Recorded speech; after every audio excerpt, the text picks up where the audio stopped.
गांव की गलियों में दोपहर की चिलचिलाती धूप में जब लोग अपने घरों में सुस्ताते थे, एक आवाज अक्सर गूंजती थी। गरम गरम फुल्की ले लो, चटपटी फुल्की। उस आवाज में न केवल स्वाद था, बल्कि संघर्ष, उम्मीद और प्यार की भी खुशबू थी। यही आवाज थी श्याम की। श्याम कोई आम फुल्की वाला नहीं था। उसकी आंखों में सपने थे, हाथों में मेहनत और दिल में उम्मीद। ये कहानी है श्याम की, जो सिर्फ फुल्की बेचता नहीं था, बल्कि हर फुल्की के साथ अपनी किस्मत भी बदलता चला गया।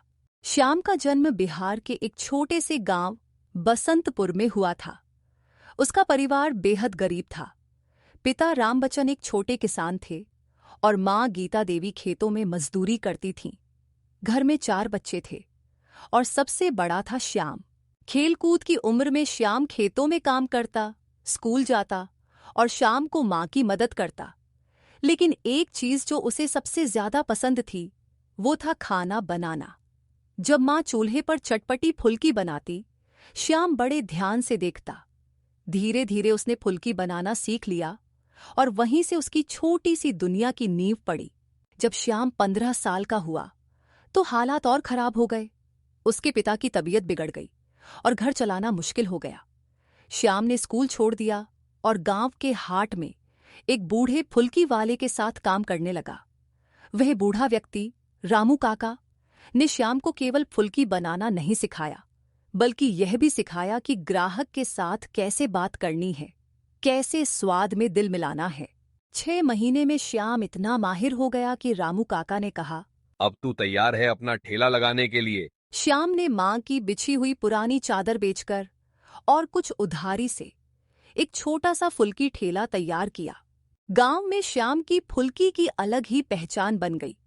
उसके मसालों में जादू था और उसकी मुस्कान में अपनापन। लड़कियां, बच्चे, बूढ़े सभी उसकी फुल्की खाने आते। श्याम ने एक छोटी सी नई चीज शुरू की, कहानी के साथ फुल्की। हर ग्राहक को फुल्की देते हुए वह एक छोटी सी कहानी सुनाता, कभी राजा रानी की, कभी अपनी मां की, कभी किसी संघर्ष की। धीरे धीरे श्याम की फुल्की सिर्फ खाने का स्वाद नहीं, बल्कि दिल का सुकून बन गई। एक दिन गांव में एक यूट्यूबर आया जो ग्रामीण भारत पर वीडियो बनाता था। उसने श्याम की फुल्की खाई, कहानी सुनी और तुरंत वीडियो बना डाला। वीडियो का शीर्षक था, गांव का स्टोरी टेलर फुल्की वाला।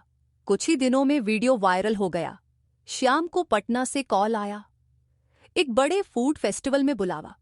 श्याम के लिए यह सपना था, लेकिन उसके पास न अच्छे कपड़े थे, न किराया। गांव वालों ने चंदा करके उसे भेजा। पटना के फूड फेस्ट में जब श्याम ने पहली बार शहर के लोगों को अपनी फुल्की और कहानियां सुनाई, तो लोग दीवाने हो गए। श्याम अब सिर्फ गांव का नहीं रहा, पटना का पसंदीदा फुल्की वाला बन गया। पर सफर आसान नहीं था।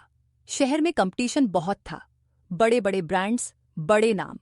श्याम के पास न एडवर्टाइजिंग का पैसा था, न रेट बढ़ाने की हिम्मत, लेकिन उसके पास था विश्वास। उसने तय किया कि वो सिर्फ फुल्की नहीं बेचेगा, वो अनुभव बेचेगा। उसने हर ग्राहक को एक पर्ची देना शुरू किया, जिसमें छोटी सी प्रेरणादायक लाइन होती, हार मत मानो, जैसे नींबू बिना नमक के अधूरा है, वैसे ही सपना बिना संघर्ष के अधूरा है। श्याम का ठेला अब श्याम स्टोरी फुल्की के नाम से पटना के 3 चौराहों पर फैल चुका था। श्याम की कमाई बढ़ती गई, लेकिन उसका दिल वहीं गांव वाला बना रहा। उसने अपने गांव में एक स्कूल शुरू किया, कहानी वाला स्कूल, जहां हर बच्चा हफ्ते में एक दिन कहानी सुनता और सीखता। आज श्याम के पास एक फूड ट्रक है, एक यूट्यूब चैनल, खुद की किताब फुल्की में जिंदगी और देश भर में एक पहचान। लेकिन जब कोई उससे पूछता कि वो क्या बनना चाहता है, वो मुस्कुराकर कहता, मैं अब भी वही फुल्की वाला हूं, बस अब मेरी थाली थोड़ी बड़ी हो गई है। संदेश श्याम की कहानी हमें यह सिखाती है कि कोई भी काम छोटा नहीं होता। अगर मेहनत, ईमानदारी और थोड़ी रचनात्मकता हो, तो एक फुल्की वाला भी देश का स्टार बन सकता है। जो गिरते हैं वही तो उड़ना सीखते हैं, जो कहानी कहते हैं वही इतिहास बनाते हैं।